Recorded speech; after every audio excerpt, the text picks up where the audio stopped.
اعوذ باللہ من الشیطان الرجیم بسم اللہ الرحمن الرحیم رب اشرح لی صدری ویسر لی امری واحلل عقدۃ من لسانی یفقہوا قولی۔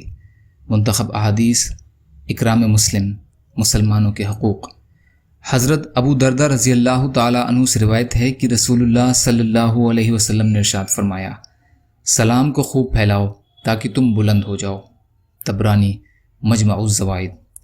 حضرت عبداللہ بن مسعود رضی اللہ عنہ سے روایت ہے کہ نبی کریم صلی اللہ علیہ وسلم نے ارشاد فرمایا، سلام اللہ تعالیٰ کے ناموں میں سے ایک نام ہے جس کو اللہ تعالیٰ نے زمین پر اتارا ہے، لہٰذا اس کو آپس میں خوب پھیلاؤ، کیونکہ مسلمان جب کسی قوم پر گزرتا ہے اور ان کو سلام کرتا ہے اور وہ اس کے جواب دیتے ہیں تو ان کو سلام یاد دلانے کی وجہ سے سلام کرنے والے کو اس قوم پر ایک درجہ فضیلت حاصل ہوتی ہے، اور اگر وہ جواب نہیں دیتے ہیں تو فرشتے جو انسانوں سے بہتر ہیں اس کے سلام کا جواب دیتے ہیں۔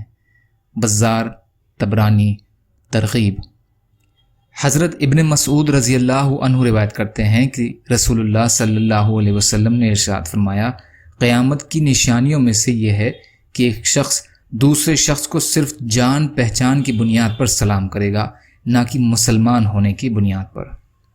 یا اللہ ہم سب کو کہنے سننے سے زیادہ عمل کی توفیق عطا فرما۔ یا اللہ جو مظلوم ہیں ان کی مدد فرما، ہم سب کو اپنی استطاعت کے بقدر اپنا حق ادا کرنے والا بنا۔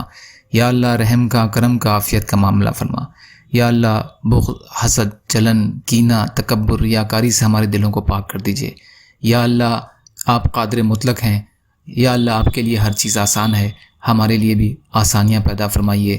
یا اللہ اپنے حلال میں سے دے دیجیے، یا اللہ اپنے حرام سے ہمیں بچا لیجیے، یا اللہ اپنے غیر سے بے نیاز کر دیجیے۔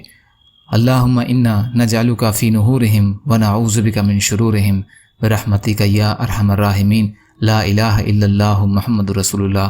السلام علیکم۔